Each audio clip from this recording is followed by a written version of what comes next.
Welcome to the 375th episode of the Jami Dulaney Plant-Based Wellness Podcast. My name is Jami Dulaney, and I'm your host. I'm a plant-based cardiologist and endurance athlete living in Southwest Florida. Welcome, and thank you for listening. I hope this finds you somewhat warm and toasty. There's some cold weather out there. We're even going to get into the frost range in Florida this weekend. However, I won't be here in Florida this weekend because I'm taking the Diva to Houston to meet the dietitian and Caleb and the strength coach Nathan, along with Michael, and we're going to see a Warriors game. So if any of you know how to get a hold of Steph Curry, I need an autograph. I need a handshake on Tuesday, January 31st at the Houston Basketball Dome with the Diva and Steph Curry. She is definitely his biggest fan. She watches every game. She stays up on the East Coast till 1 o'clock in the morning to watch the basketball games and root him on. So if you're out there and you know how to get me in touch with Steph, to get an autograph, to get a handshake, to get a hello, please email me at jami@drdulaney.com. That's my favorite to ask for the week. As far as my training goes, it's going pretty good. I'm in the high 50, 60 miles a week range. The biggest thing that happened to me is I caught my little toe on the corner of the molding around the dishwasher and bent it back. I don't think it's broken, it's just bruised. As my friend would say, it's a soft tissue injury, but tissue injuries hurt a little bit when you ram them into shoes. Interestingly, the first day after I did it, because I wear Ninja toe socks, I tried to tape the toe socks, my fourth and fifth toe together on the outside of the toe socks, and that kind of worked. It's hard to get the tape off of the toe socks. So the next day, I tried my Lone Peaks, and I had to come back after about a half a mile and change back into my Newtons. So my Newtons are the most comfortable shoes for my little bruised toe, so I haven't really lost stride much. Still running. We did 2 long runs last weekend, so we're kind of edging into the pseudo taper phase a little bit. So we're going to run in Houston, be able to try some cold weather gear out this weekend. So that'll be good. Try out some more nutrition. I am liking mandarin oranges in the little packets that are just in fruit juice, and I'm liking the Peter Rabbit baby food pouches with blueberry and banana. I'm liking those as some solid foods, as well as Betty Lou's fruit bars. So those are the solid foods that I'm going to be taking, pretty sure. I still like my Cliff Raspberry and my Huma Lemon and my Huma Blueberry.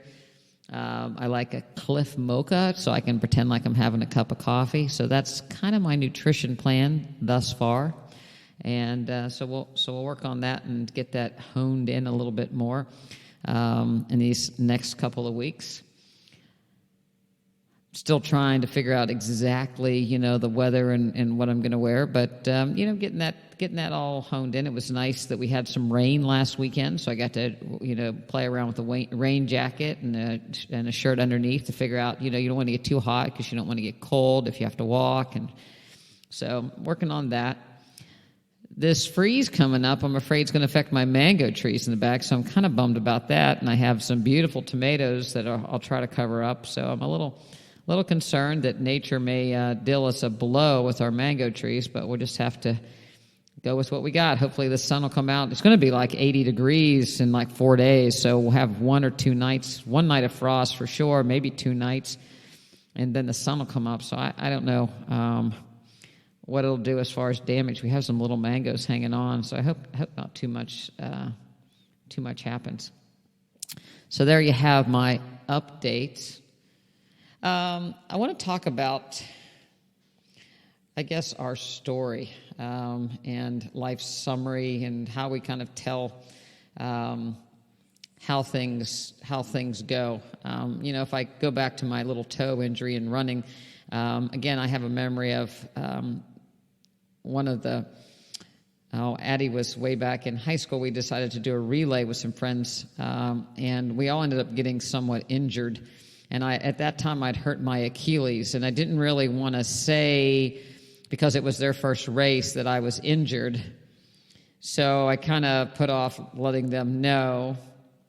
And finally, one of the people in the race in our team was a radiologist, and I finally, at the last minute, because things weren't getting very better, I said, maybe I ought to get an X-ray to see if I have any, real damage done to my Achilles. Did I really tear it, or should just strained? And so he read the X-ray and said, it's just a soft tissue injury. It's not torn, So it's like a mere abrasion, is what he said.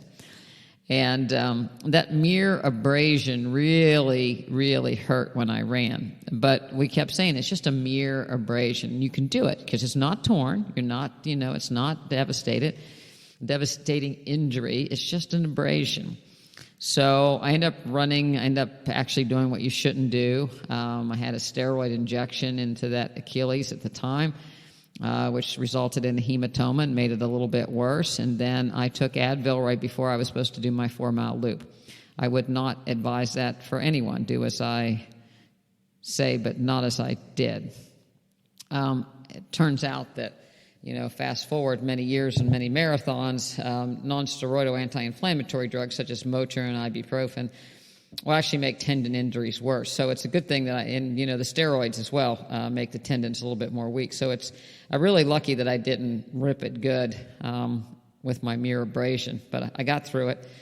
And so when I was running this week with my little toe that is a mere soft tissue bruise injury, it was kind of, it's like taking hitting a bruise, and it kind of stings every time you hit it. So when you take a step, there's a little bit of a sting when I land on my foot, especially when I was in the one shoes that, kind of, I guess, put a little bit more pressure on my fourth and fifth toe. And you can start focusing in on things, and it becomes all-encompassing that, every time you take a step, you feel that, and you kind of keep waiting for that, and it changes your gait and everything else. And I kind of got the giggles over it because it's a mere soft tissue injury of my little toe. How bad could it be? Certainly not going to kill me. It's going to be all right. And as I ran, and it's towards the end of the week, my quads were a little tired, and, when I started thinking about my quads, my little toe didn't hurt. And that happens a lot in races, that if something else hurts, it takes your mind off of what hurt before. And if something else happens, it takes your mind off. And if you see something or people cheer or yell, it takes your mind off of it. So you're not focused on something, so you don't notice it much. So it turns out what you focus on really can end up defining your day, your race, and perhaps your nutrition or your health. Because we focus on a particular story that we tell over and over again. Our perception of ourselves, our perception of why things are the way they are. And a lot of times it doesn't really have much to do with actuality, or it can change if you just change that life story, so to speak. If you grew up and you talk about being a fat kid and running slow and doing things, that's one thing. If you every time you do something happens, so that defines you. Every time I go on vacation, I have a bad time, or these bad things happen to me. And sometimes when other people look at your story, it's not necessarily as what the story that they see for you. So, I maybe, if you look at somebody else and if you know them well enough to know several events, maybe not every event, but several events that happen in their life, you can piece together what you think their story is. What's their problem? It must be because these several things happened to them. And you make a story up for them. It may not have anything to do with what they see, their story, but you make a story up for them.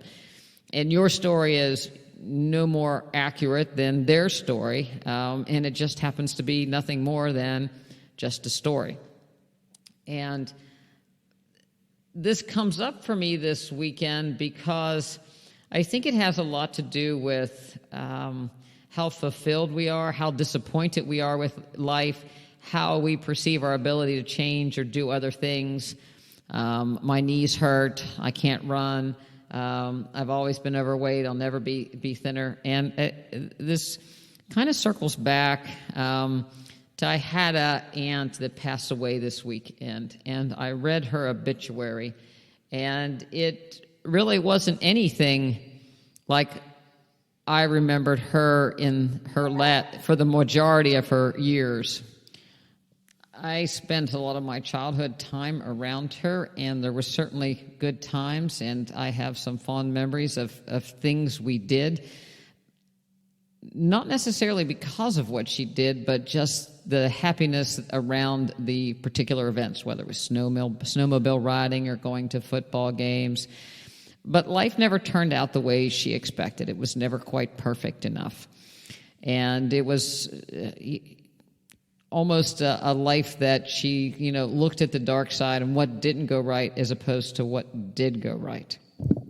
And in her obituary, there were some happy highlights mentioned, but it was almost as if someone had to look for the good times in her life.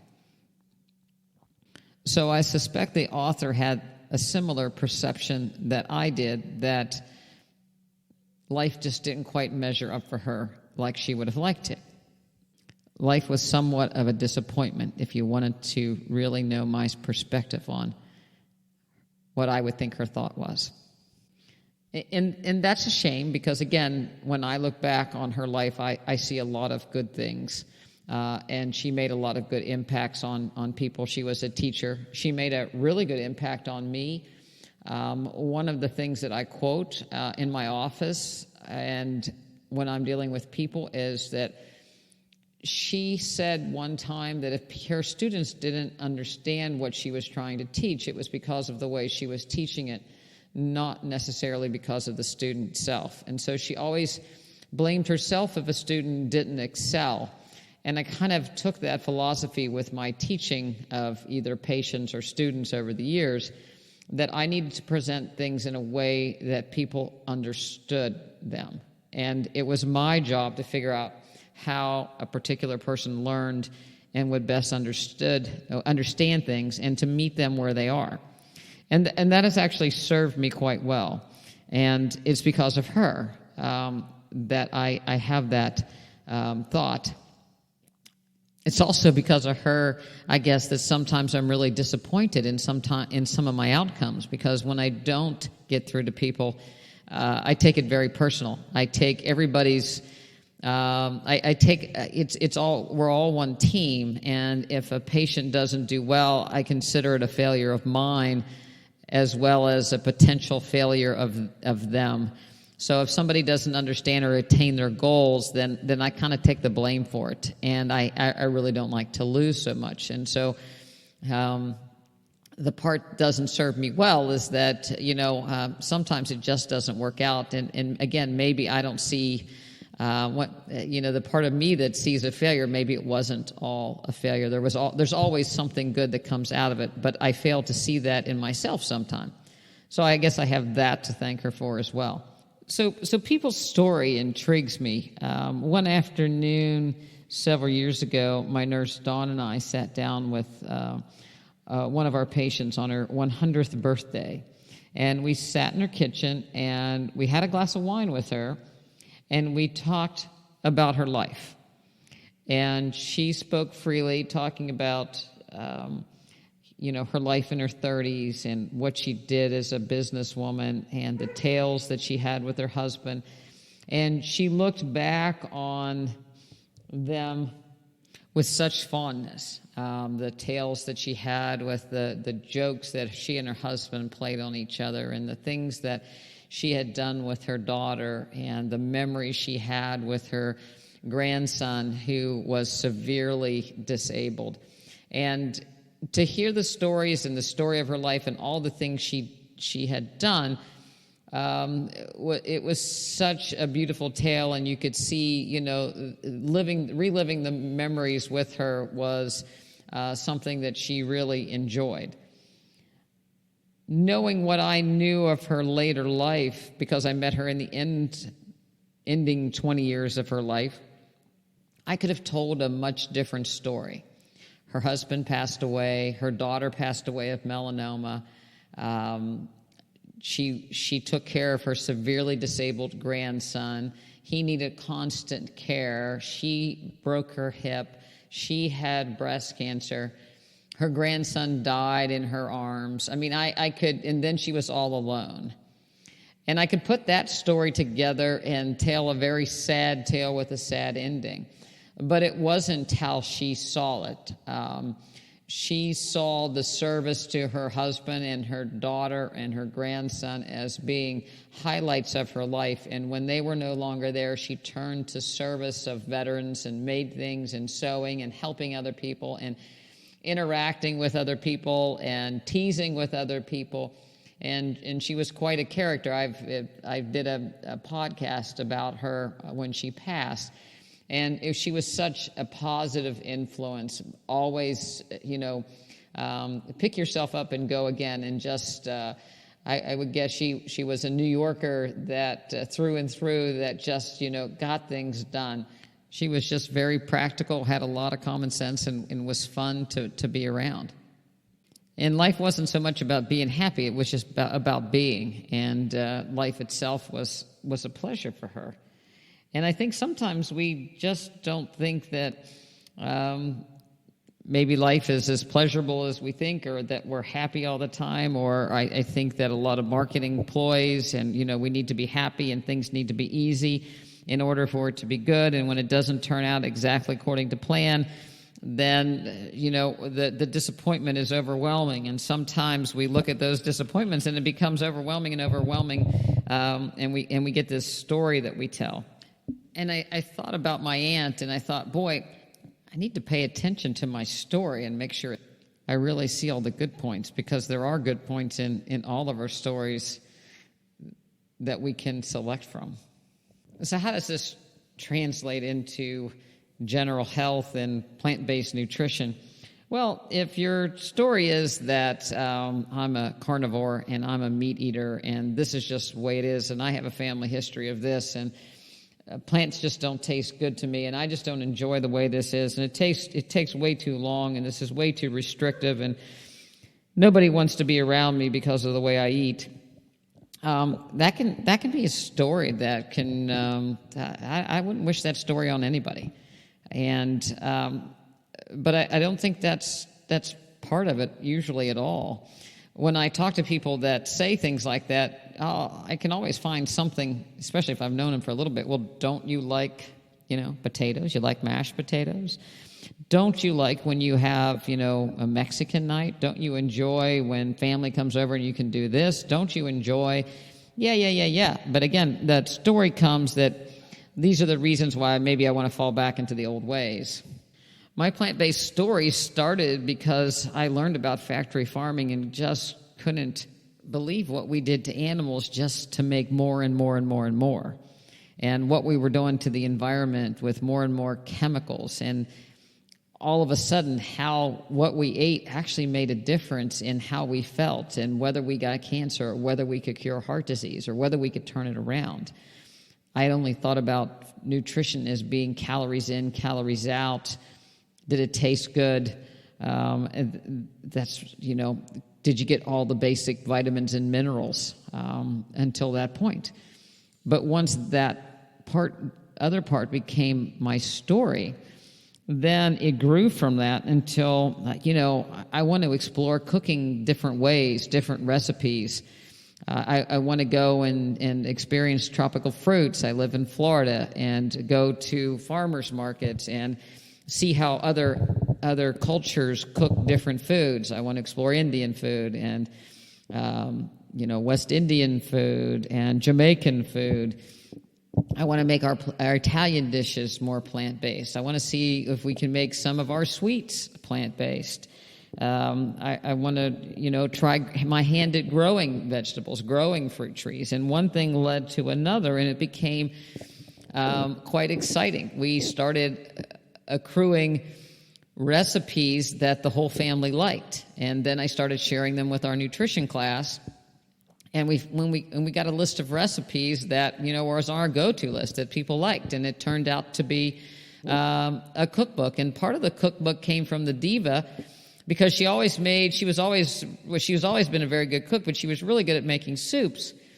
And after she got over her lymphoma and she started, turning some of her soup recipes into plant-based soups. And so now we had this family tradition of how did you make that? Let's think about it, what exactly went into this so we could actually write a cookbook, and that was quite fun. So the story of our plant-based transition was not one of we have to do something and we're made to, and this is awful. It became how do we get my mother through cancer treatment, and how will she do the best, and we're not bring in different microbes to hurt her? How will we nourish ourselves? How do we prevent heart disease? How do we reverse gastroesophageal reflux? And one thing led to another, with different people coming into the scene and showing improvements in things like rheumatoid arthritis and lupus and scleroderma and hypertension and diabetic neuropathy. And so it grew and grew and grew and became such a passion. And the story is one of excitement, because all of a sudden, the first time in my life, I was able to take people off medications. I told somebody today, before I changed the practice, I was really good at treating heart failure. We kept our patients out of the hospital. We see them very often. We help them learn about sodium restriction and titrating medications, and we kept them out of the hospital. Now I do the same thing, but now we take it one step further, and we help them heal their heart, and they do much better, not just by watching sodium, but by other things, so their exercise or their breathing. So it's expanded my career, not limited my career in any way. And so the story of this plant-based nutrition journey has been very, very exciting. Personally, I enjoy every meal that I eat. I look forward to my breakfast. I've even refined it recently to focus more on fruit. I did my little experiment with, after a marathon, rehydrating and refueling with fruit, and found that I recovered much better. I tried the other opposite of this week. I ran out of fruit, or I ran out of a lot of fruit compared to what I usually eat, and didn't have as much. My legs got more tired. I didn't recover as well. So I went and got more fruit. I was thinking my papayas off my tree were going to ripen quicker than they did. So I kind of got stuck at a lull that things weren't ripe. So, I've tried it both ways and said, man, this fruit thing really works for me. So I'm going to incorporate more and more of that. It's so easy to digest. We've expanded the different ethnic foods that we cook and varieties. I look forward each week to looking up recipes to share with our nutrition class and to talk about how they may help. So it's all been a very positive story for me. It's not been, it takes a long time to prep and you got to stand at the kitchen sink and cut up vegetables. It's not that. It's how do you cut them up in different ways? How can you make the little pieces of pepper cut up smaller? How can you make the carrots for sushi just the right way? How can you do it quicker? But it's not, I have to do it quicker, but it just enjoy doing it for the love of cooking and smelling and putting together other spices. So it's my perception of what it's all about, as opposed that I have to do it or I'm doing it for a particular reason. There are a lot of people that actually come to the office and share really fine transitions and very fine stories about their plant-based journey. So, when you're, feeling in times that you don't like this, or why am I doing it, or you're trying to talk yourself out of it, look at your story a little bit and see how you want it to end. See how you want people to think about what you do. Change your perception. A lot of people want other people to join them in being plant-based, but they don't present it in such a way that anybody would want to. So if you're miserable doing something, probably nobody else is going to want to do it with you. So I hope you find the joy in plant-based cooking and nutrition, and I hope that becomes part of the good part of your story. The other thing that I wanted to talk about in the last part of the podcast was COVID shaming. I believe, as I've said multiple times on this podcast, that people should have the right to choose whatever medical intervention they have done to them, whether it's a vaccine or a heart catheterization or a facelift or back surgery. I think that you need to weigh the risk versus the benefit and make a decision.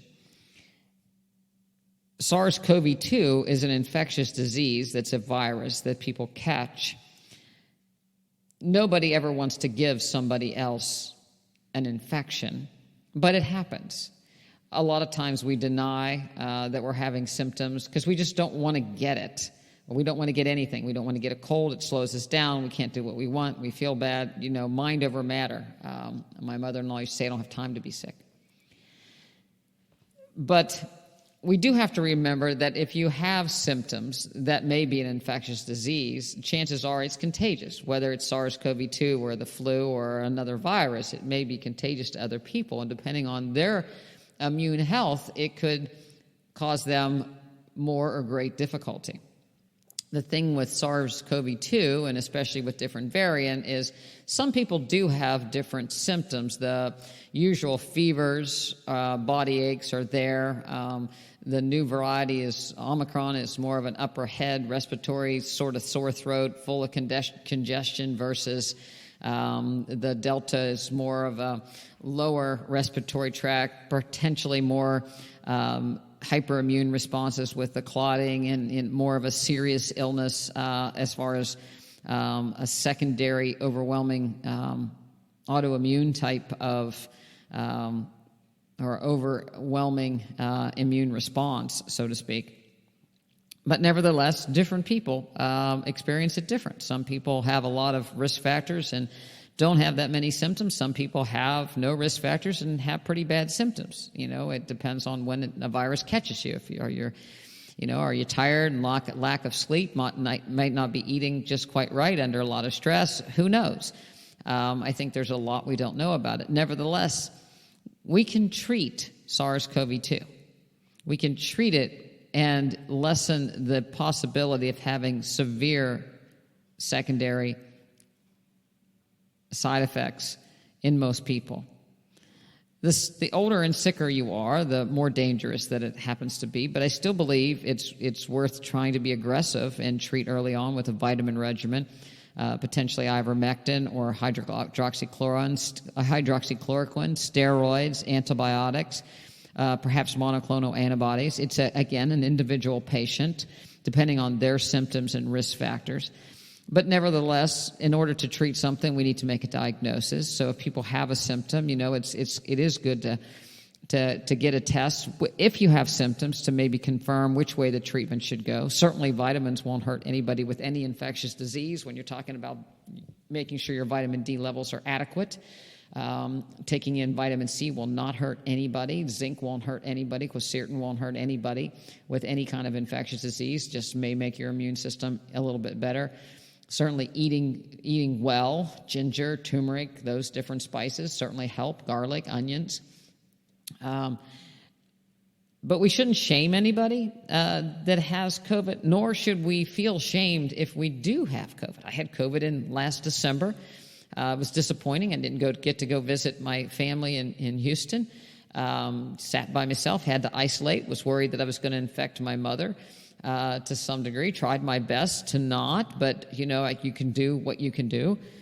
But life goes on, and I think we have to face things and treat them. If there's a disease that you could get that there's absolutely nothing you can do about it to change the course, or nothing that you're willing to do to change the course, then I don't think you need to worry about testing it or treating it. Or if there's nothing to treat there, you can't. But in this case, there is, so just like heart disease, there's something we can do to treat. There was a recent study looking at women with breast cancer that basically women with breast cancer have a much higher risk of getting cardiovascular disease and potentially dying of cardiovascular disease. And the takeaway of the study was that we need to screen more. And I'm not so sure we should screen more, but we should evaluate more and talk to people more. Not every treatment for breast cancer may be right for every patient, depending on their age and the amount of their disease. Maybe what we should be doing more is to look at different groups and not a one-size-fits-all for every therapy. And gradually that's occurred over the years. Surgeries have become much less radical, but we're still so worried about missing something that we forget that there's always a consequence to what we do. The same thing with heart disease. The risk factors for cardiovascular disease, whether you've had breast cancer or not, are if people have smoked, hypertension, diabetes, high cholesterol, high lipids, high triglycerides. Those are the biggies, and certainly over age 50, 55, certainly over 60 for women. Can't do much about your age, but you can do something about the other ones. We know that treating hypertension and high cholesterol may decrease the acute events somewhat, but it doesn't do much to reverse disease at all. So we are basically delaying disease. We might make it less acute, meaning that when I read EKGs for the hospital and I see people that come in with the big one, the big acute myocardial infarction, it tends to be in that age group of 50 to 65. And that's the very age group that people still don't think that could happen to me. Heart disease happens to older folks. And I just had a little high blood pressure. I was just a little overweight. Or he just, he used to smoke, but he quit. Or he has diabetes, but he's on medication. The reason the 50 to 65-year-olds have such a problem is that the plaques are soft. They haven't, when the plaques rupture, a big blood clot tends to form and occludes the whole vessel, and a heart attack happens. It's not the little ruptures that scar down over time and the 70-80% blockages that 80-year-olds have or 70-year-olds have. Those don't cause the big heart attacks. It's that soft plaque that was 20% yesterday and becomes 100% tomorrow morning. And it's that idea that we're 50 to 65 and we're invincible and it can't happen to us. We'll take our medications, maybe not all the time, because we haven't had high blood pressure that long. We haven't had to take medicine that long. How bad could it be? Or maybe we have and it's been under control, so it's not a big deal.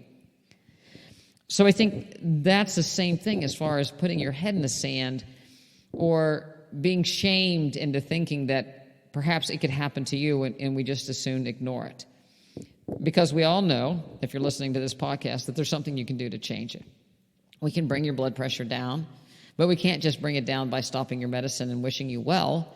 You have to change something. The salt that you're taking in, the fat that you're taking in, the nitric oxide producing vegetables that you take in, the way you're dealing with stress, a sympathetic tone, the way you're breathing, the way you're exercising. Those are all things that affect blood pressure that need to be addressed. And they can be addressed and it can change the outcome, but they have to be dealt with on a daily basis. We can get people off their insulin for diabetes really quick, but as soon as they go back to eating and snacking and doing their old thing, their glucoses go right back up. So once you have one of these lifestyle diseases, you have to be diligent. And, is that the bad news or is that the good news? The good news is if you are diligent and you do those things, you're going to have a really good outcome. But the bad news is once you have these diseases, you really need to be diligent. So it's not you've got it, you poor thing, I'll just take these medicines and ignore things, because you got to die of something. You got to realize that you could die soon of something, and it could happen very quickly, and then you don't get the chance to change your story. And you might end up like my aunt with a story that, you wish somebody would tell a little bit different. I got asked today for some tips about how to run a marathon for somebody that was getting ready to run their first marathon. And it's like, the best tip about running a first marathon is to run it, and then you'll have ideas about what you have to do to the next one and the next one. And you refine your plan and the way it goes. And the reality of it is most of my marathons, just like life, there have been a series of things that I would like to try differently. And I have to adjust and refine a little bit. And they don't always go good. But the good news is I always learn something from them, and I always have a story, and there's always a funny highlight. And so far, so good. I've always managed to come across the finish line and be able to line up again for the next one. And so it's not about getting things perfect the first time, whether it's nutrition or running, but it's enjoying the process of learning how to do these things and not taking it as I have to do something, but I have the opportunity to do it and have the opportunity to learn and maybe giggle from the mistakes, giggle from the soft tissue injuries, the mere abrasions, that can be so troubling if we focus on them, but in the big picture have really nothing much to do with anything. So I hope that you can take a little look at your story that you're telling and perhaps make some adjustments so that you see some of the more comical, the fun times and the good times, and piece together. You know, maybe it's writing a few things down that you can piece together some memories to say, you know what, just it probably was a pretty good run at things so far, and this is how I'm going to take it from here, and this is the opportunity that I have to make a change. You know, good, you get the opportunity to do something different. So I hope you have a good week. Again, if anybody knows Steph Curry and can get me a way to get a handshake for the diva, please email me at jami@drdulaney.com. And you can email me with questions at jami@drdulaney.com. It's DOCTORDULANEY as well. You can go to drdulaney.com and look at our practice. We are almost full as far as having full members, but we have some opportunities for online membership. But if you're interested in being a full member, act now, so to speak. We do have a waiting list when things get really full, and so people come and go. But we love to help you on your journey and to make your story a really good one. If you want to run a marathon with us in a month or a little less than, it's in the first part of March at Stuart, Florida, the Treasure Coast Marathon, hop on over there and sign up. There's relays. If you can get some friends to come and join you and run a relay, half marathon, whole marathon, we'll be there. I'm going to be running a 50-miler February the 13th in Texas, the Hoka 50. I'm hoping to cross the finish line. I'm sure I'm going to have some stories. I hope my little toe's acting up, or not acting up so much, but I'm going to take it with me anyway. So I look forward to hearing from you, especially about Steph Curry. Otherwise, I'll see you next week. Thank you for listening.